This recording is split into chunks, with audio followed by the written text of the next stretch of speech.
Hello, welcome to Hanratty on Karate. I hope you're having a great Canada Day. It's Canada Day here in Canada, July 1st. We celebrate our Constitution, independence.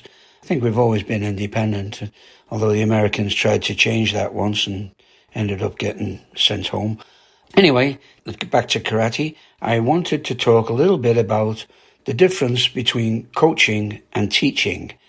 Now, a lot of people get these confused because basically what they do is they train to compete, which is basically a method of coaching. I do it different ways. If I'm coaching, then I'm coaching. Very often, I'm coaching not my own students, but students from other organizations or other clubs on a national or international level. On a regional level, I leave the coaching to my senior instructors. But it's the difference. The difference between coaching and teaching, right? A teacher usually referred to as a sensei. You shouldn't be referred to as a sensei when you're coaching. Basically, it's a whole different job. Teaching and you're a sensei, you're teaching the person how to perform techniques. Techniques, hopefully, that we're going to get them out of trouble or learn them self-defense or get them out of situations confrontational situations that could provide harm to them or people close to them or, for the general good. Like if you see a woman getting beaten or slapped around in the street or even insulted, myself as a human being, I would certainly go up and do something about it. And in this instance, my mantra, attack the intention, would take precedence over waiting for somebody to attack me. And I pretty much try to drop him with the first technique, punch usually. So when we're teaching all sorts of things. We're not just teaching karate skills. Basically, we're teaching ethics, the ethics of being human. You try to incorporate them in your teaching. Now, your students always going to follow your examples in just about everything apart from techniques. So you have to make sure that what you're teaching them is correct. So that's your job. Your job is to teach them. Their job is to learn. And we usually do this in the traditional karate studio or dojo by repetition. So we show them how to do something right. It may need to break it down into smaller parts and then put those parts together. And if you ever read my book on how to teach Shotokan, the Shotokan Karate Handbook, I call this technique chaining, where we make a link and then we put another link and another link. Eventually all the links come together and you have a chain, which is a complete technique. Now, if you weaken any of those links, we go back to the old saying that a chain is only as strong as its weakest link. So if you're not telling people to lift the knee for a maigeri or turn the toes back to strike with the ball of the foot, that's a weakness in the link, okay? Also, the breathing's going to come into it, putting the whole mass behind the techniques and provide force. Each of these things is a link. You weaken any of those links, then you've got a weak chain, and that's the part that's going to break down on you. Now, it's the same for any technique, whether it be punching, kicking, striking, blocking, joint manipulation, or takedowns. You have to show them exactly how to do it, and sometimes it takes a few steps. Sometimes you can do the whole technique and then mold it as you see the little faults showing up, and that's not that hard. For a punch, you can have a white belt or a beginner, for example. I'll say, show me how you punch. And then I will mold that to how I think you should punch and what's going to be best for your body and how to provide power, how to develop power and use your body mass to develop that power to the specific target that you're looking at. So that's different ways of teaching. And then teaching and coaching are different things. Now, I know there's some organizations, some clubs that marry the two together. They merge the two. What they're doing is they're teaching for competition. And this is particularly prevalent in sports karate clubs, organizations, where they teach the technique purely to score a point. which isn't going to do you an awful lot of harm. Not a lot of good, rather, in a confrontational situation where the other person's out to rip your face off. You may think you have scored a most beautiful point, say, with a Huramawashi, like spinning hook kick, and the guy keeps coming at you. It's like the old joke where the guy's on the floor screaming, but I've tapped out. It doesn't count in the street, okay? So you have to know how to make your techniques functional in a real situation as well as in a competitive situation. And unfortunately, you're going to get coaches and certain instructors who think themselves as coaches who are going to show you how to score a point. And I've even seen where these so-called teachers or coaches will show you how to try and fool the ref with a fake technique. And you've all seen it yourselves in, I hate to say this, I'm not picking on any organization. Well, yes, I am. WKF. They score a point and the guy will run around the ring with his hand up screaming like he's just won a gold medal at the Olympics. In fact, maybe he did. I don't know. That's one method of cheating. The referee, strikes, pulls away before they've actually seen the contact, and a referee will give it. The other way they'll get, and I've seen coaches actually coach people to drop on the floor like they've been shot by a sniper, and lay there until they get, some kind of indication from the referee that the other guy's going to be penalized. Something like this. In fact, I was just at a competition a couple of weeks ago. I think I mentioned this in my last broadcast, where they were doing three-step, which is absolutely ludicrous for a competition. But anyway, they were doing three-step sparring, and the guy attacking punched the other guy in the face. This was after he had announced what he was going to do, where his target was, and basically you're standing there in a big, deep front stance, absolute basic stance, step forward and punch. The other guy acknowledged the technique was coming, acknowledged that he knew what was going to happen. He'd already watched several renditions of this so-called kumite. All he had to do was step back and block. Didn't do it. But they penalized the guy that struck. It's absolutely ludicrous to me. But anyway, if that's what you're into, that's what you're into. It's not karate as far as I'm concerned. And neither is coaching to cheat or coaching to fool the referee. So what you have to look at is what you want. Do you want to win gold medals, or do you want to go home after a confrontation where the other guy is out to just rip your head off? And to me, karate is a lot more about self-defense.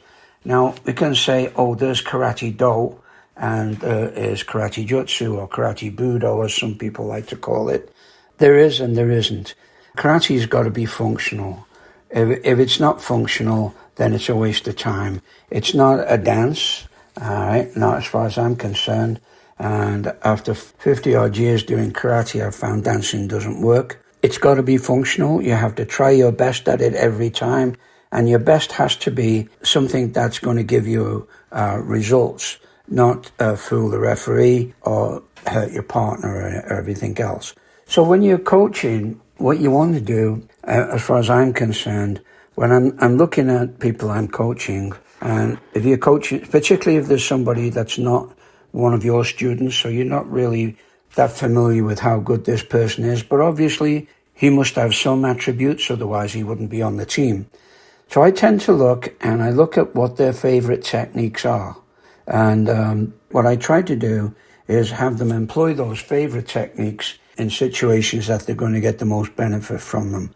What you'll get very often is a kid will come on and if I'm doing a training session, a coaching session, prior to a competition, I'll get all of the competitors together, have them do Gyakuzuki races. I have certain little drills, and I want to see who's got the best Gyakuzuki reverse punch. So see who's got fast hands. Then we'll do the same kind of thing with kicking drills, shifting back and forwards, making hikiashi, where you pull the front foot back and then return the kick that you were attacked with. This is really good exercise. If you want to practice your fast movement, try to catch the other guy. Say a guy attacks with a front kick, you would squeeze back at a distance with your front leg and promptly counter kick with your back leg. whichever kick he's using, you return the kick. Object is catch him with your kick on target before he's finished his, or before he's stepped down from his technique. So it gets you really fast at counter kicking, gets you distance and everything else. Learning techniques in the dojo, when you're teaching techniques from a sensei's point of view, we don't always get our distances correct, as opposed to competition or confrontational situations in the street. Distancing is really hard. So you're looking at Mahai, right? M-A-A-I, distance. Distance is subjective. Some people can move from very far distance fast and in. And this is, I think, the basis of Shotokan, because we use the nice long stances. Some people like to catch you as you move straight into their distance, and some people will sneak distances and things like this. Other people will turn off the line of attack, staying within distance. This is really nice. If you can do this, we call it taisabaki.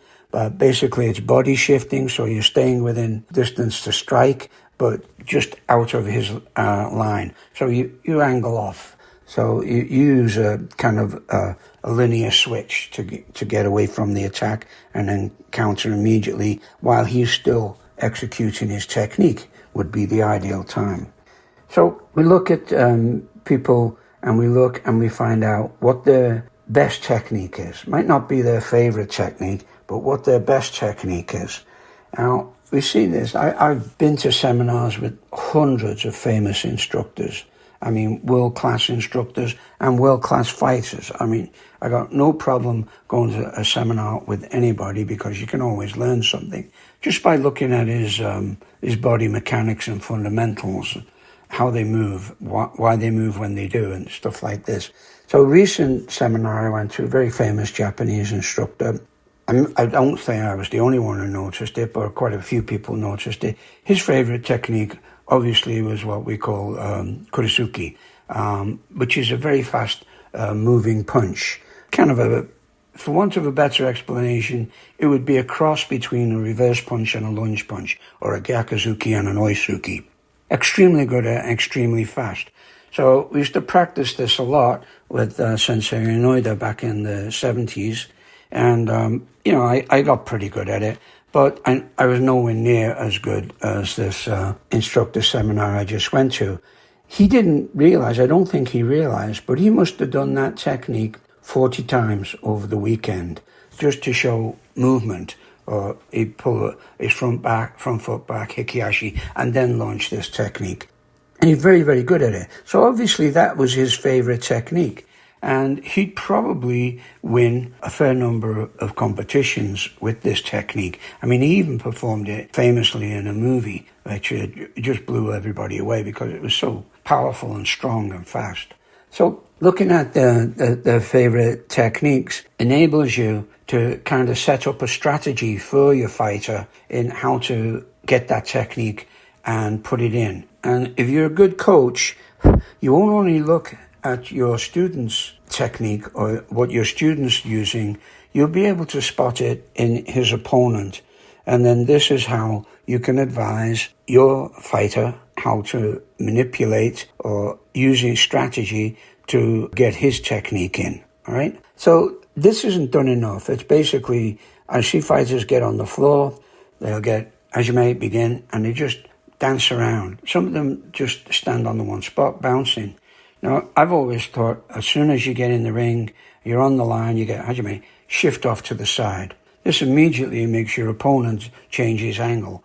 If he doesn't, then you can attack from an angle. So shift off to the side and then set up and try to get whatever you're going to deliver, try to make an opportunity for it. Because if you can make your opponent do what you want him to do, you practically won the fight if you're competing. It doesn't always work in the street, but it all comes down to doing the best technique and to having the best karate at the time that you need it, whether it's in the street or in competition.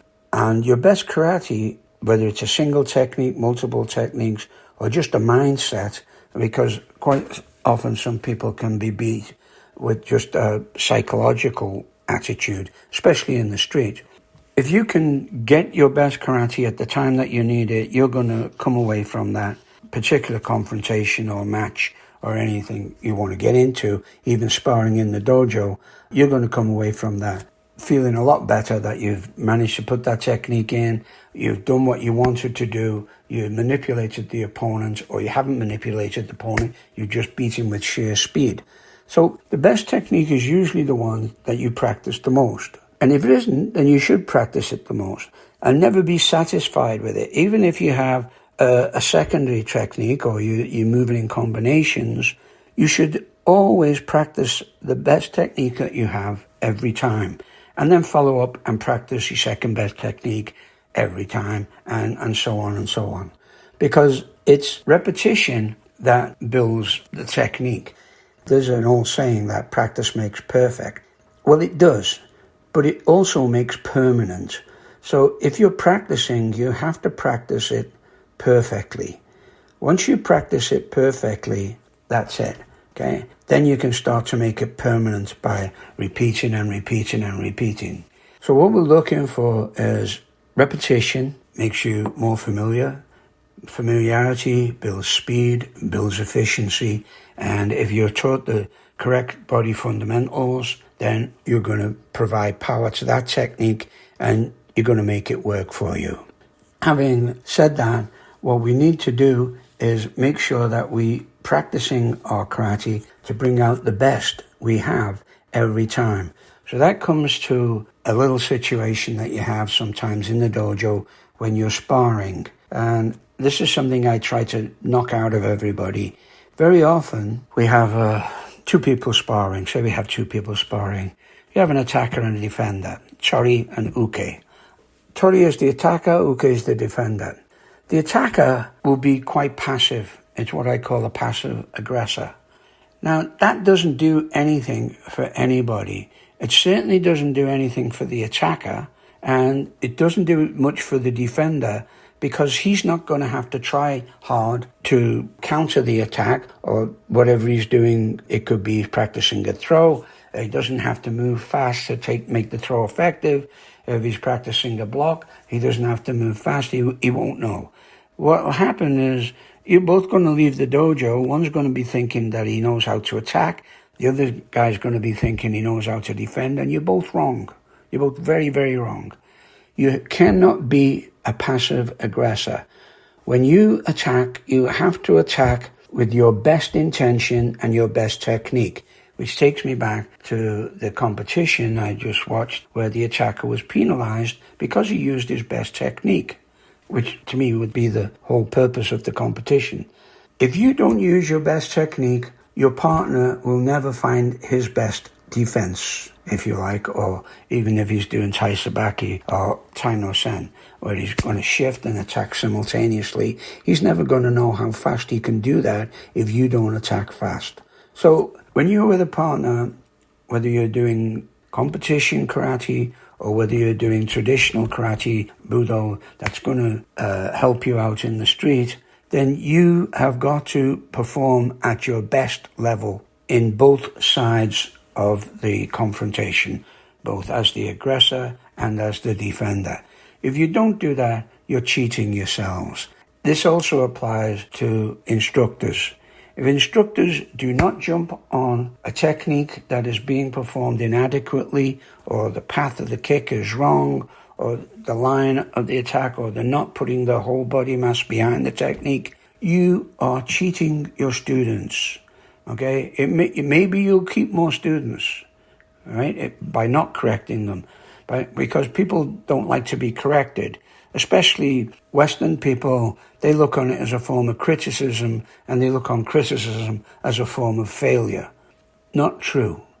If you're being corrected, you're being done a service because they're telling you how to do it, right? It's not a personal insult if the instructor tells you bend your knee, or get your leg higher when you kick, or put more power into your punch. Make sure your hips are behind your technique, or your whole body mass is moving at the same speed, which is maximum speed. If you don't do that, you're failing as an instructor, you're cheating your students. The same thing applies if you are with a partner and you're sparring.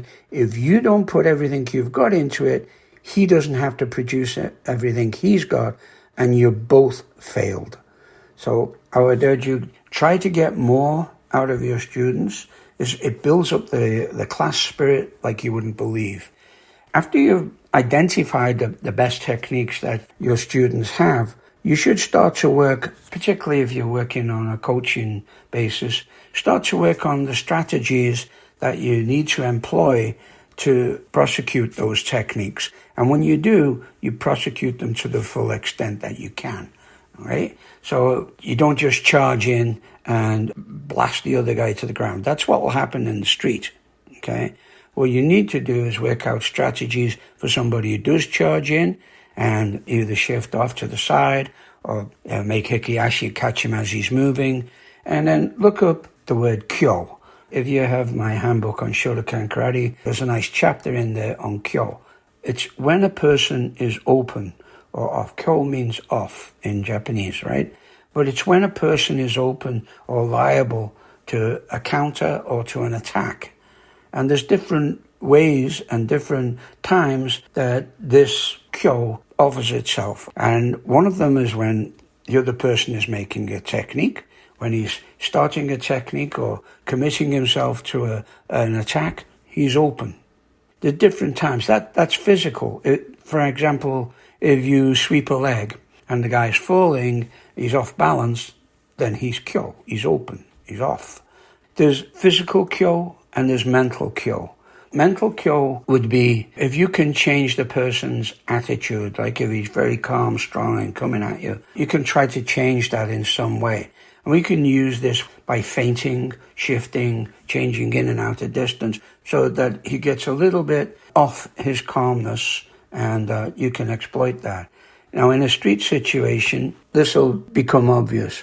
When somebody's attacking you in the streets, people do not attack unless they think they're going to win. Nobody will attack you if they think they're going to get 7 bells knocked out of them. They just won't do it, right? It's like a burglar. He won't break into a house if he thinks that he's going to get caught or there's 6 Dobermans sitting there waiting for him. What you have to do is change that person's attitude. So you can either make him mad or frightened. These are 2 extremes, right? So if a person's mad, then he doesn't have complete control of himself. He's mentally kyo. If he's frightened, he's definitely mentally kyo, right? He's a little bit scared of what's going to happen. We can use this.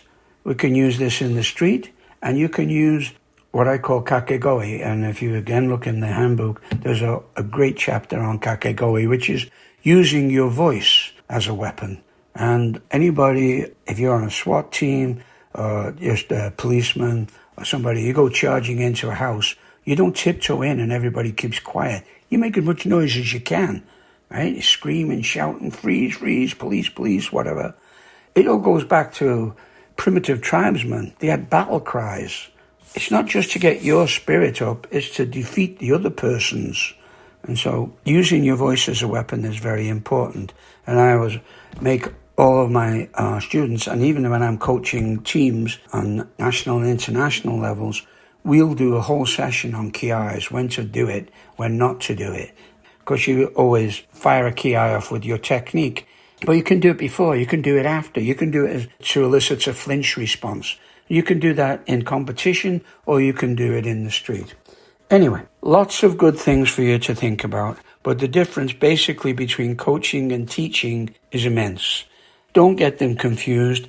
And I know what will happen is a lot of people who are really good teachers, they teach good fundamentals, good body movement, everything else. They put great techniques together, but they'll go into the coaching. Oh, this is how you score a point and stuff like that.